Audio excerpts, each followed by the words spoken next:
မင်းကိုပြန်လာခေါ်มาလို့ငါပြောခဲ့တယ်နော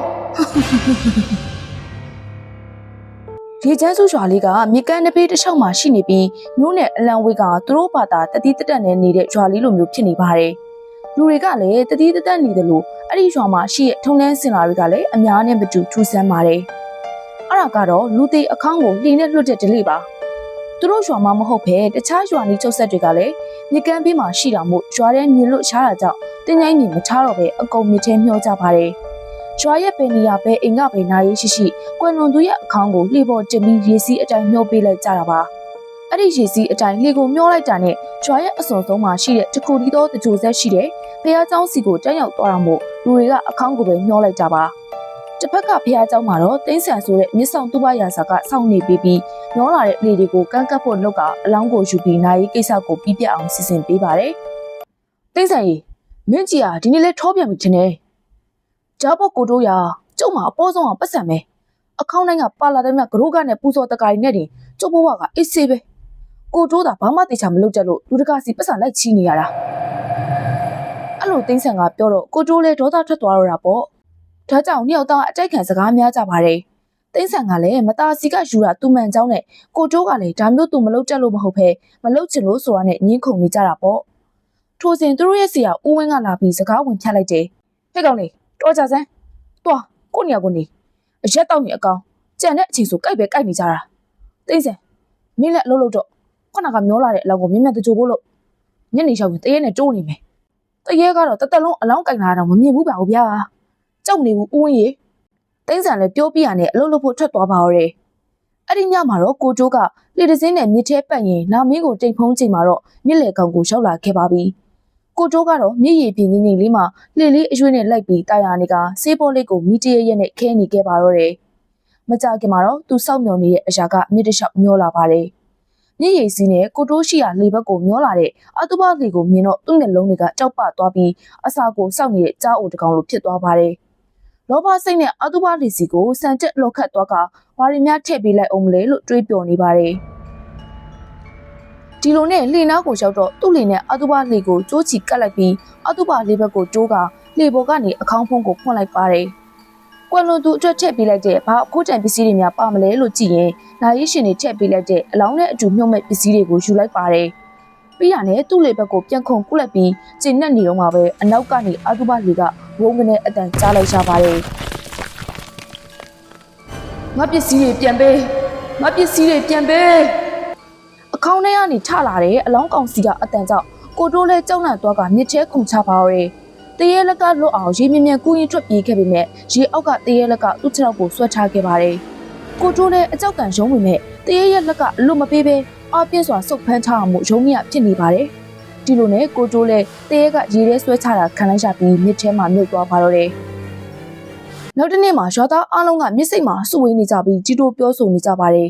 ညကဆုံးသွားတဲ့ကိုတိုးရဲ့အလောင်းကမြစ်စိတ်မှာပေါ်လို့ပေါ်နေရမို့အားလုံးလည်းဘာဖြစ်ကြလဲပေါ့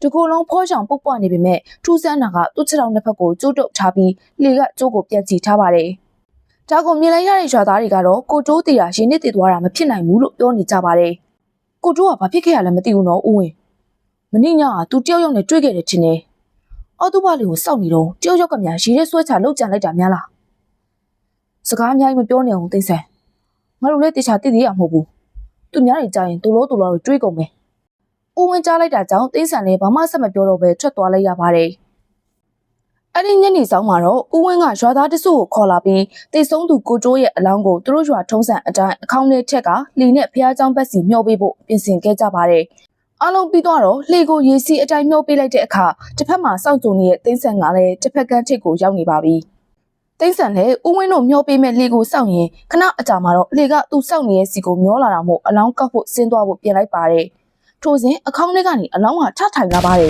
။ကိုတိုးရဲ့ရင်းနစ်ထားတဲ့ဖိုးချောင်ကြီးရဲ့အလောင်းကောင်ကြီးကထထိုင်ကတင်းဆန်ကိုပြောလိုက်တယ်။မင်းကြက်တတိထားတင်းဆန်မင်းကြောင့်ငါအတုပပစ္စည်းတွေကိုလောဘတက်ပြီးယူဖို့လုပ်ပြီးလို့တေရတာ။ငါစောင့်ကြည့်နေရမမေ့နဲ့။ဒီနေ့မင်းကိုငါလာခေါ်မယ်။ကိုတိုးအလောင်းကြီးကအဲ့လိုထထိုင်ပြောတာကိုမြင်လိုက်ရတဲ့တင်းဆန်ကတော့တောက်ချင်းကကြောက်လို့ရက်နေမိပြီးအလောင်းလည်းမကောက်နိုင်တော့ပါဘူး။ ကိုတိုးရဲ့အောက်တူဘာတွေကလည်းထထိုင်နေတဲ့အလောင်းကောင်းတဲ့အတူရေစီအတိုင်းဆက်မျောသွားပါတော့တယ်။နောက်တနေ့မနက်မှာတော့ရွာသားတွေကဖုန်ကြီးကျောင်းကနေလှိနဲ့ကြွလာမဲ့ဖုန်ကြီးတွေကိုစွန်းလောင်းမှုကိုစီထွက်ဆောင်နေကြပါတယ်။အချိန်အတော်ကြာစောင့်ပြီးရဲ့နောက်တော့သူတို့စောင့်နေတဲ့ဖုန်ကြီးလှေကမလာသေးပဲညကမျောသွားတဲ့ကိုတိုးအခေါင်ကြီးကလှိမပါတော့ပဲရွာဘက်ကိုပြန်ဆန်တက်ပြီးရောက်လာပါတယ်။ဒါကိုတွေ့လိုက်ရတဲ့ဦးဝင်းအပါဝင်ရွာသားတွေကလည်းအံ့ဩကုန်တာပေါ့။ဘာလို့လဲဆိုတော့ကိုတိုးအလုံးကညကတင်းဆန်ကို6တုံးကအတိုင်းရုပ်ပြက်ဆင်းပြက်နဲ့အခေါင်ထဲကနေငုတ်တုတ်ထိနေတဲ့တာကြီးဖြစ်နေလို့ပါပဲဒီတော့ဦးဝင်းကရေးရဲဆင်းပြီးသူ့လေးနဲ့အခေါင်စီကအခေါင်နဲ့သူ့လေးကိုကျိုးတုပ်လိုက်ပါတယ်အဲ့ဒီနောက်သူ့လေးနဲ့ပဲအခေါင်ကိုကျိုးနဲ့ဆွဲကာဖျားကြောင်ဘက်ကိုလှော်သွားပါတော့တယ်ကျောင်းကိုရောက်တော့အမြန်ကန်းကပ်ပြီးတင်းဆန်ကိုရှာမိလိုက်တယ်တင်းဆန်မင်းကအလောင်းမကောက်ဘူးလားအခုအလောင်းကြီးကအကြောကပ်ပြီးငုတ်တုတ်ကြီးဖြစ်နေရလားမသိဘူးရုပ်ပြက်ဆင်းပြက်ကွာမူးနေအောင်ဒါအလုပ်ပဲဘာလို့ပြစ်စလက်ခတ်နေရတာလဲကွာဟာဦးဝင်းကလည်းပြုံးမယ်ဆိုတာကြီးပဲကျုံညမူးလည်းမမူးဘူးအလောင်းကောက်ဖို့လည်းစောင့်သေးတယ်ဘာဖြစ်တာလဲသိချင်ရင်အဲ့တရက်ကိုတိုးကမေးကြည့်တော့ဗျာတင်းဆန်လည်းအဲ့လိုပြောပြီးကိုတိုးအလောင်းကိုပြင်ပေးဖို့လက်ဆောင်လက်ကဦးဝင်းကိုထားခဲ့ပြီးထွက်သွားပါတော့တယ်အဲ့လိုကနေတပတ်လောက်ကြာတော့ရွာထဲမှာသတင်းတွေကတယောက်တစ်မျိုးပြောတာကြပါတယ်ကိုတိုးတည်ပြီးနေကြတဲ့ကညာတိုင်းရွာသားတွေကကောင်းကောင်းမအိပ်ကြတော့ပါဘူးညာနဲ့နဲ့မှောင်တာနဲ့မြစ်ထဲကနေရီတန်ငိုတန်ကြီးကြားရတာတွေတချို့ကလည်းအခေါင်ကြီးထဲမှာမတက်ရက်နေတဲ့ကိုတိုးအလောင်းကြီးမျောနေရကိုမြင်ရတာတွေနဲ့လူတိုင်းကြုံနေကြပါတယ်။ကိုတိုးစီမှာမကျေနပ်တဲ့အစွဲကဝင်ပြီးတည်သွားတော့ကျွတ်ဖို့ခဲရှင်းနေပြီးဘာလို့ရမှန်းလည်းမသိဖြစ်နေကြပါတယ်။ဒါပေမဲ့အလောင်းကောက်တဲ့မြစ်ထဲကသူ့ဘရစာအလုပ်ကိုလုပ်ရတဲ့တင်းဆန်ကတော့ဒါတွေကိုမှုနေလို့မရပါဘူး။သူ့လည်းသူ့လုပ်ဖို့ညယောက်ျားနဲ့မြစ်ထဲစစ်ဆေးဖို့ထွက်ရပါတယ်။ဒါပေမဲ့တရက်ကိုတိုးကိုမျက်စိနဲ့တက်အပ်နေပြီးချီချောက်ခံထားရတာမို့ရဲစေးတင်ကအရက်လေးကင်ပြီးမှမြစ်ထဲသွားပါတယ်။ဒီနေ့မှလည်းအဲ့လိုပဲတောက်ရင်လိုက်စစ်ဆေးနေတော့မြစ်လေကောင်ကိုရောက်တဲ့အခါသူ့လေကရုတ်တရက်ကြီးလှေဦးထောင်သွားမှုလှေရဲကိုကြီးဝင်လာပါတယ်။တိတ်ဆန်လည်းရုပ်ကြီးဖြစ်သွားတဲ့အခြေအနေကြောင့်ကြောက်မူးလဲမူးနေတော့ဘာလို့ရမှန်းချစ်ချင်းမတွေးနိုင်နဲ့ပြရခတ်နေပါတယ်။အဲ့လိုဖြစ်နေချိန်သူ့ဘေးကနေတရဲကိုတိုကရုပ်ပြက်ဆင်းပြက်နဲ့ပေါ်လာပါတော့တယ်။မင်းကိုပြန်လာခေါ်ပါလို့ငါပြောခဲ့တယ်နော်။တရဲကိုတိုကအဲ့လိုပြောပြီးတင်းဆန်လေးကိုမှောက်အောင်လှုပ်ချလိုက်ပါတယ်။တင်းဆန်လည်းရေထဲကျသွားတော့ရအောင်ကောင်းခေါ်လိုက်ပြီးရုံးကန်ကူးခတ်ဖို့လုပ်ပေမဲ့ဦးမရဖြစ်နေပါတယ်။သူလည်းရေအောက်ကိုပြူးပြဲကြည့်လိုက်တော့ကိုတိုးတုံးကလိုပဲသူ့ခြေထောက်ကိုလည်းကျိုးတုပ်ခံထားရပြီးတိမ်နဲ့ချီထားတာခံရပါတယ်။